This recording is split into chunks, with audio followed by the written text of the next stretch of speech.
Seja muito bem-vindo a mais um programa consultório aqui no Porto Canal. Damos início a mais uma semana, como já sabe, com conteúdos que dizem respeito à nossa saúde e bem-estar. Arrancamos precisamente com dermatologia. Vamos conhecer uma doença de pele que pode ter um impacto muito significativo nas pessoas diagnosticadas. Os sintomas da dermatite atópica vão além do que vemos, por isso vamos aqui falar das lesões da pele, do tratamento do estigma e também do impacto emocional. Depois queremos, como sempre, ouvir o seu testemunho ou também questão relacionada com dermatologia. Esta segunda-feira também vai poder ligar para esclarecer as suas questões relacionadas com medicina geral e familiar ou anemia, um problema muito frequente e com diversas causas associadas. A anemia afeta 20% da população portuguesa. Um subdiagnóstico e uma má nutrição podem explicar a elevada percentagem de pessoas com anemia em Portugal. Deixamos então este tema para o último bloco da edição de hoje com a doutora Inês Espiga de Macedo, médica de medicina geral e familiar. Participe através do número de telefone 22 508 3297 ou também do endereço de e-mail consultório@portocanal.pt. Estes temas marcam a edição de hoje, segunda-feira. Fique desse lado connosco até bem perto das 15h30. Está no ar o consultório.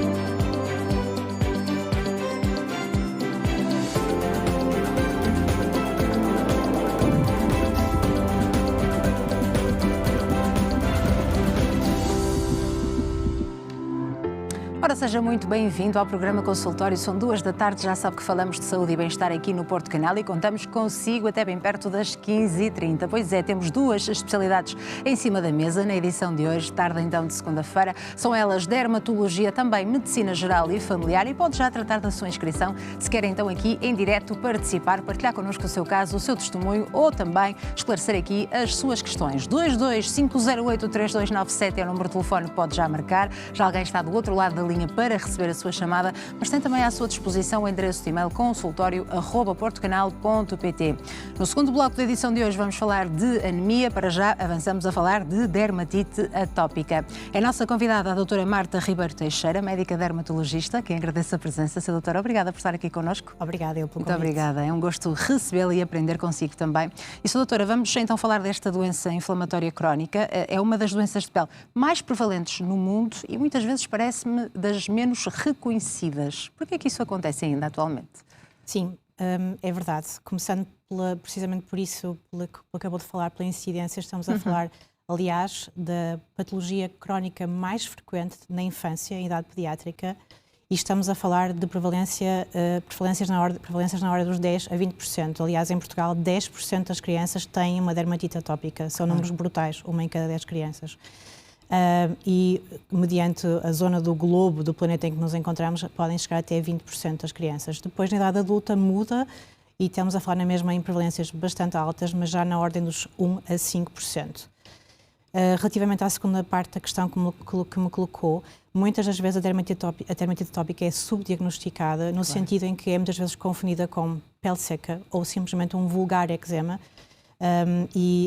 Demora muito tempo realmente até as pessoas procurarem ajuda.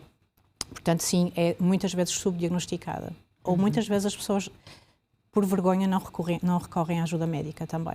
Claro, mas existe tratamento e já Exatamente. mais à frente vamos também reconhecer esse tratamento. O que é dermatite atópica? Como já falou, é uma doença inflamatória crónica, é uma inflamação que é visível na pele. Nós estamos a falar de lesões como vermelhidão, como descamação, que é no fundo o eczema, mas também, em casos mais graves, estamos a falar da presença de pápulas, de vesículas, de escoriações, marcas de coceira na pele.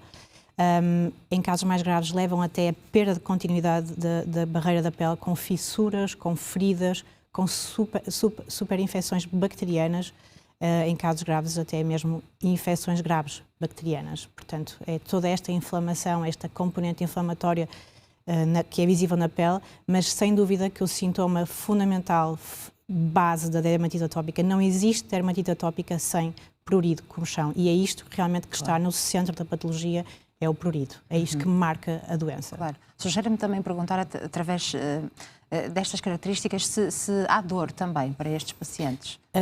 Não, a dor é realmente secundária.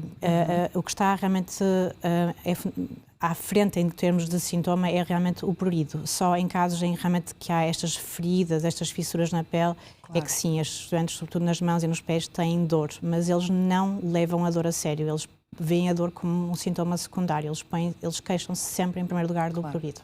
Mas é claro que isto vai ter um grande impacto no dia-a-dia destas pessoas, não é? Sem dúvida. Claro, como é que se consegue fazer as tarefas normais do dia-a-dia, trabalhar, ir ao café, estar com os amigos, se essa comichão está sempre presente? Exatamente. Aliás, esta comichão está presente durante o dia, no dia-a-dia, na parte profissional e pessoal, mas a comichão nestes pacientes tende a agravar, curiosamente, à noite. E há duas teorias para isto, é o calor na cama e o facto de a pessoa estar em casa mais relaxada, não está tão distraída como esteve no seu dia-a-dia e, portanto, é mais percepção deste prurido. E este prurido leva, em muitos dos casos, até a insónia. São pessoas que realmente dormem muito mal e isto tem realmente um impacto brutal na qualidade de vida destas pessoas. E há pouco falávamos também do impacto emocional, não é? Queríamos tentar conhecer.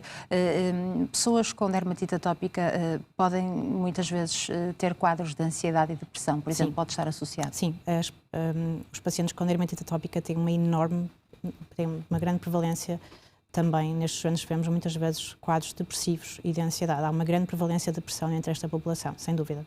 Claro.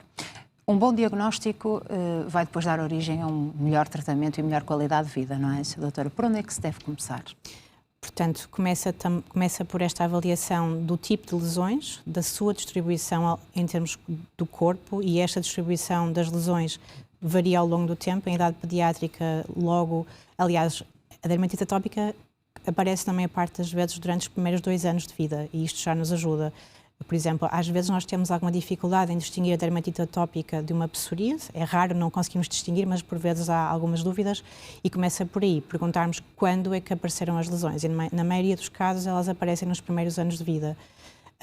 Como disse, o prurido está sempre com grande destaque em termos das queixas destes pacientes, mas depois também o tipo de lesões e a distribuição, como eu lhe falei. Portanto, idade pediátrica, primeiros meses de vida, distribuição ao longo de todo o corpo, inclusive a face, e poupa normalmente a região da fralda, que é uma coisa que nos ajuda muito. Claro. Depois, com a evolução, ela vai começar a notar-se mais nas superfícies flexoras, muito tipicamente aqui nesta dobra do cotovelo e do joelho. E depois, na idade adulta, vemos muitas vezes o atingimento das mãos e dos pés, que tem grandes consequências também em termos profissionais. E depois no idoso. No idoso temos mais uma vez esta distribuição, quase como na infância, que pode atingir novamente todo o corpo. Isto é muito variável, mas estamos a falar de padrões que nós encontramos. Depois nós fazemos scores, nós temos tabelas, temos classificações que nos vão ajudar, mediante alguns achados no exame físico e alguns sintomas, nós vamos atribuindo pontos e vamos com essas tabelas, essa ajuda, esses scores, criar uma probabilidade de ser uma dermatite atópica, mas normalmente o próprio exame físico e a anamnese são suficientes para nós fazermos este diagnóstico. Às vezes recorremos a exames laboratoriais e muito raramente temos que fazer uma biópsia de pele, mas isso é raro. Claro. Mas, por exemplo, o diagnóstico pode surgir em fase adulta, em qualquer idade pode surgir. Em qualquer idade, inclusive no idoso. Aliás, há casos em que aparece pela primeira vez numa idade mais avançada, mas, como disse, tipicamente nos primeiros 2 meses de vida, 2 anos de vida. 2 anos de vida, claro. E depois vai progredindo? Em 60% a 70% dos casos, curiosamente, há uma regressão completa dos sintomas na puberdade e fica, digamos que quase que latente e muitas das vezes não se volta a manifestar. E nos restantes casos, aí sim, permanece na idade adulta e pode-se comportar na idade adulta de 2 formas. De uma forma persistente, em que está sempre presente e há fases melhores e piores, e de uma fase, nos outros casos, em agudizações, ou seja, vai desaparecendo, desaparece, fica quase que oculta e depois em fases de mais estresse, ou então no verão com a transpiração ou no inverno com as temperaturas frias, temos uma agudização. E o que eu gostava também de referir relativamente à sua pergunta é a chamada marcha atópica, que nós vemos muitas vezes em que a criança na idade pediátrica tem uma dermatite atópica, ela desaparece na puberdade e que depois esta marcha atópica quer dizer que estas crianças podem desaparecer na dermatite atópica, desenvolver uma rinite alérgica ou a asma.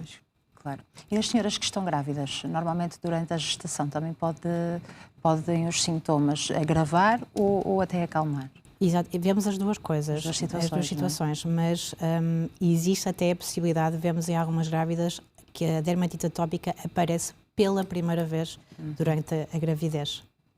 Portanto, estamos aqui a falar de uma doença, e aí há pouco também colocava esta questão à Sra. Doutora, porque alguns dos nossos telespectadores fazem precisamente esta pergunta, que não é contagiosa.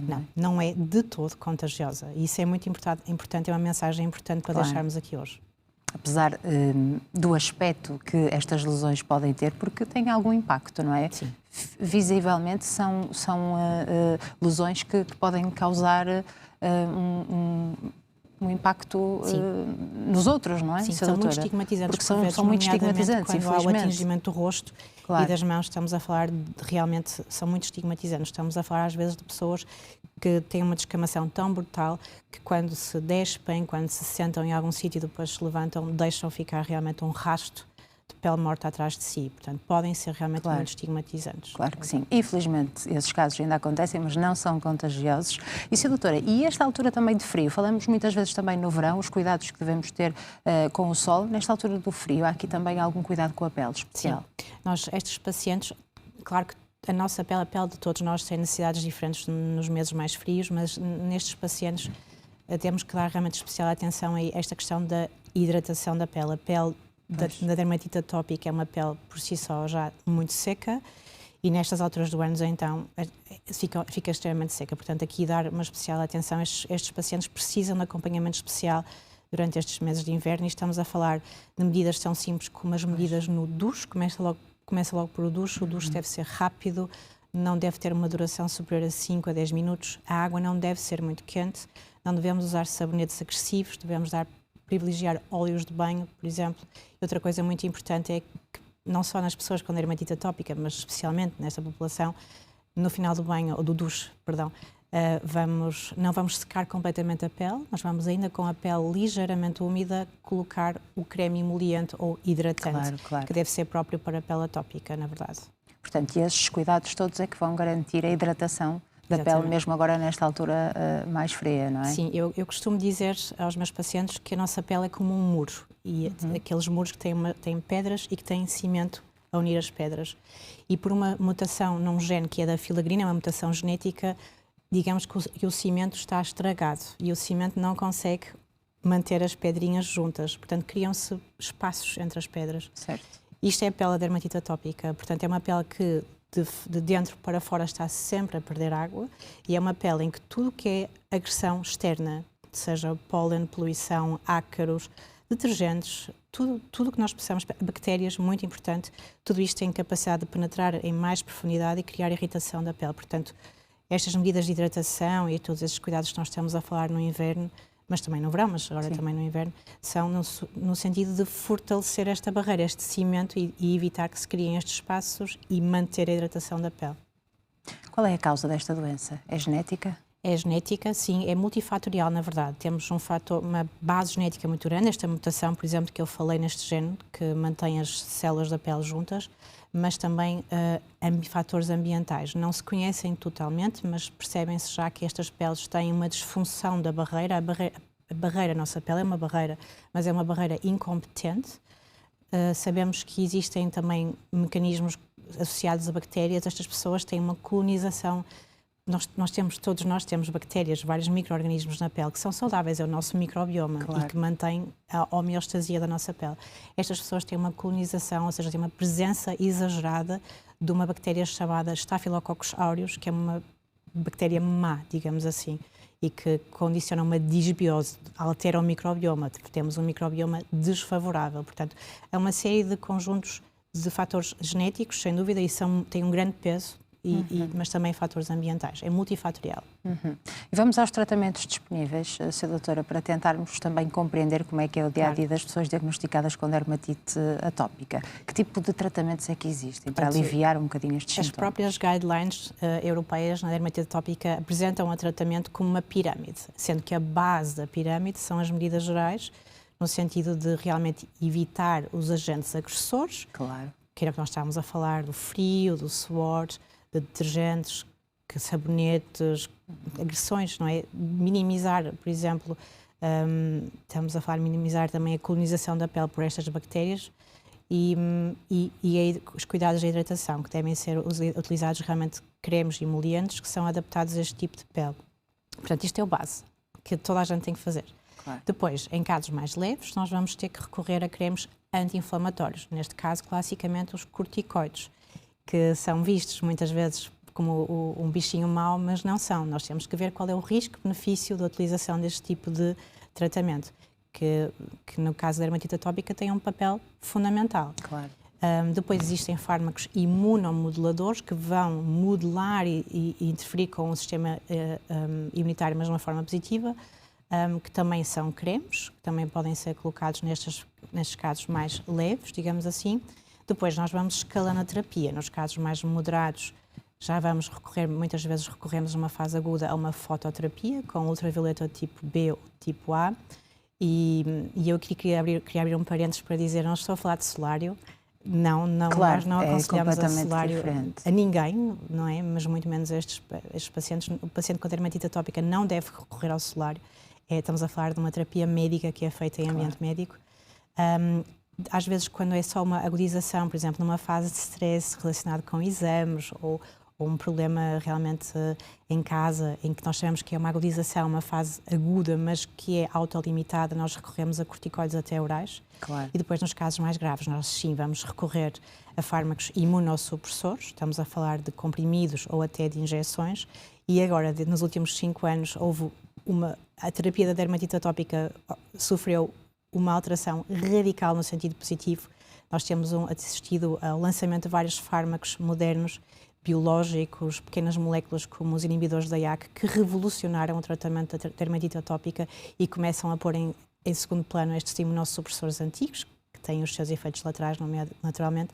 Mas sim, nós temos novas armas terapêuticas que são extremamente promissoras, muito bem toleradas e que são realmente um tratamento moderno e muito eficaz, não só no tratamento das lesões cutâneas, aquilo que nós vemos, mas também, sobretudo, no tratamento deste prurido, que é, na verdade, a principal queixa das pessoas. Claro. Sim, é este tratamento. Ainda bem que evoluiu dessa forma, Sim. não é? E estamos aqui a falar de tratamento. É uma doença crónica, um tratamento que tem que ser utilizado todos os dias, ou também existem SOS para quando as lesões estão mais agravadas, por exemplo? Sim, existem tratamentos que são chamados tratamentos de manutenção, nomeadamente, por exemplo, falando destes novos tratamentos modernos, os biológicos são tratamentos que são feitos, na maioria das vezes, são injeções, que são feitas mediante do fármaco que estamos a falar, ou 1 ou 2 vezes por mês.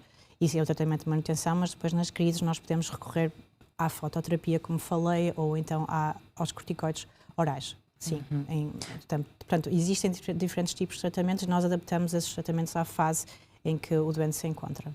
Mas estamos a falar do tipo de tratamento que é indicado para pessoas com dermatite atópica moderada a grave, ou mesmo os casos mais leves, mais ligeiros, também precisam de tratamento, não é? Sim, exatamente. Nos casos mais ligeiros, aquilo que nós estávamos a falar do tratamento com creme, com corticoide, tão simples quanto isso. Exatamente, também é necessário. Existe o tratamento da fase aguda, em que nós dizemos realmente, mediante a gravidade das lesões, nós dizemos que vão aplicar aquele creme durante 1 a 2 semanas na fase aguda e em alguns casos em que realmente só foi uma fase aguda ali muito controlada por algum motivo, muitas das vezes é stress emocional ou físico, eles depois podem suspender e mantêm só os seus cuidados gerais, não é, de hidratação, mas às vezes aquelas pessoas que têm sistematicamente uma pequena agudização, mas que não chega a ser nem moderada a grave, mas há ali sempre um bocadinho instável. Nós fazemos a chamada terapia proativa com estes cremes, os corticoides imunomoduladores. O que é que isto é?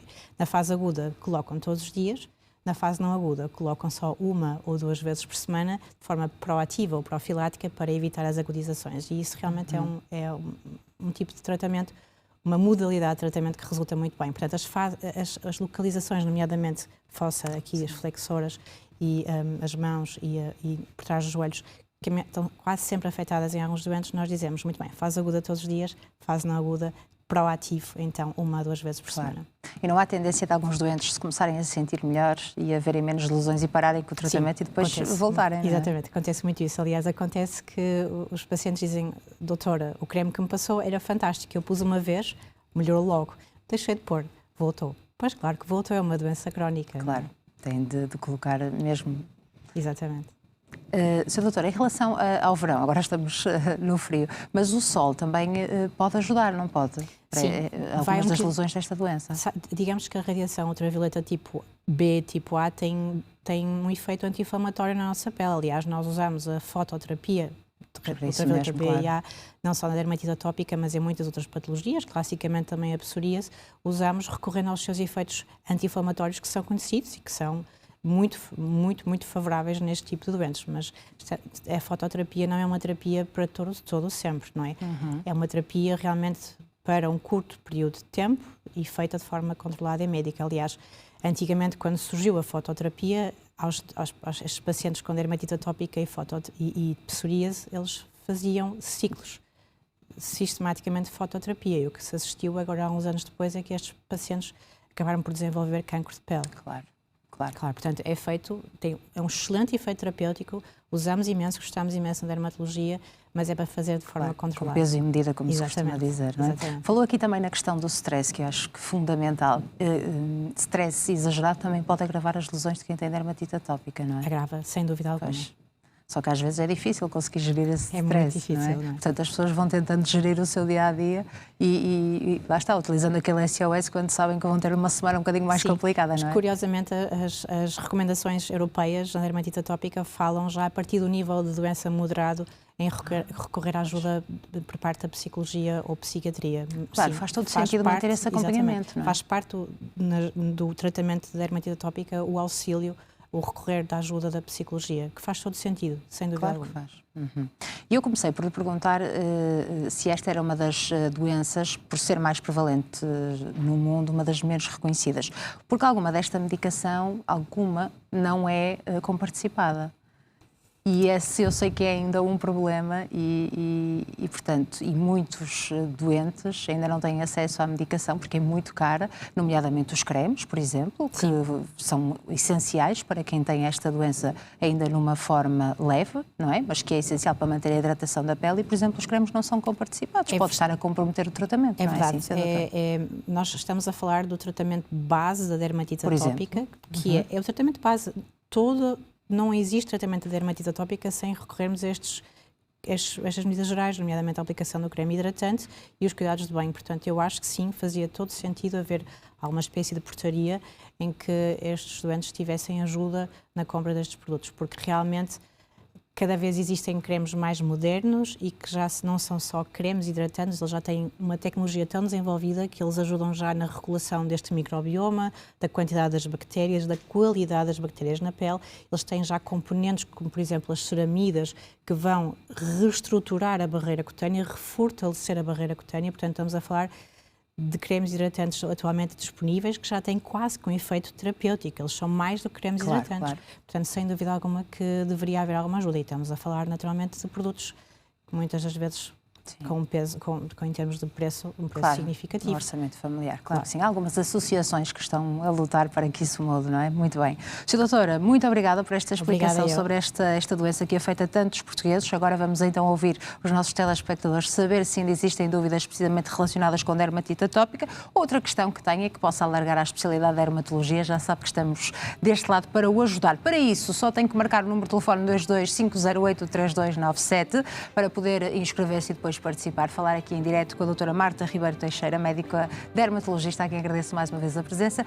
Pode também fazê-lo por escrito através do endereço de e-mail consultório@portocanal.pt. Segue-se um intervalo, atualizamos a informação com Pedro Carvalho da Silva e estamos de regresso aqui a alguns minutos. Até já.